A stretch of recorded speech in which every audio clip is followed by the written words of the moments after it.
السلام علیکم ورحمۃ اللہ وبرکاتہ۔ الحمدللہ کفا وسلام علی عبادہ الذین اصطفیٰ، اما بعد۔ محترم ناظرین اکرام، ایک اہم موضوع لے کر آپ لوگوں کے سامنے حاضر ہوں۔ لڑکے کو داڑھی دیکھ کر ریجیکٹ نہ کریں۔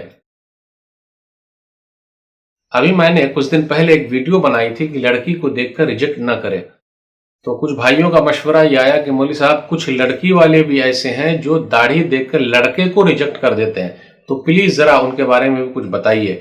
میں آپ تمام لوگوں کا شکریہ ادا کرتا ہوں کہ ماشاءاللہ آپ لوگ اتنا پیار دیتے ہیں۔ اللہ کے لیے یہ پیار اور محبت برقرار رہے، آمین۔ آئیے ایک حدیث میں سنانا چاہتا ہوں، نبی صلی اللہ علیہ وسلم کی حدیث ہے، سنن ترمذی کتاب النکاح، حدیث نمبر 1084۔ اذا خطب الیکم من ترضون دینہ وخلقہ فزوجوہ الا تفعلوا تکن فتنۃ فی الارض وفساد عریض۔ جب تمہارے پاس کوئی دیندار اچھے اخلاق والا پیغام لے کر آئے تو نکاح کر دو، ورنہ زمین میں فساد پھیل جائے گا۔ دیندار اچھے اخلاق والا، تو کیا داڑھی رکھنا دینداری کی نشانی نہیں ہے؟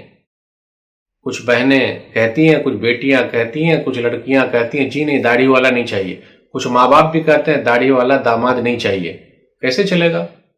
یعنی نبی صلی اللہ علیہ وسلم کی سنت سے نفرت۔ نبی صلی اللہ علیہ وسلم نے کیا فرمایا؟ صحیح بخاری کتاب اللباس، حدیث نمبر 5892۔ وفر اللحى وحف الشوارب، داڑھی بڑھاؤ موچ کٹاؤ۔ تو اگر کوئی نبی صلی اللہ علیہ وسلم کی سنت پر عمل کرے تو وہ آدمی صحیح نہیں ہے۔ سکھ بھائیوں کو دیکھیے، ان کے یہاں تو داڑھی رکھنا لازم ہے، پولیس میں بھی وہ لوگ داڑھی رکھتے ہیں، تو کیا ان کی شادیاں نہیں ہوتی؟ ہو رہی کہ نہیں ہو رہی ہے؟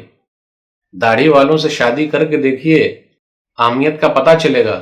ارے جو جتنا نبی صلی اللہ علیہ وسلم کی سنت پر عمل کرے گا اتنا ہی فائدہ ہے کہ نہیں ہے؟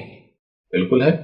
اصل میں داڑھی کی اہمیت کا اندازہ آپ نے لگایا ہی نہیں۔ ڈاکٹروں سے پوچھ لیجئے، داڑھی والوں سے شادی کیجئے، اللہ والوں سے شادی کیجئے، آپ کی عزت بڑھے گی، آپ کی بیٹی کی عزت بڑھے گی۔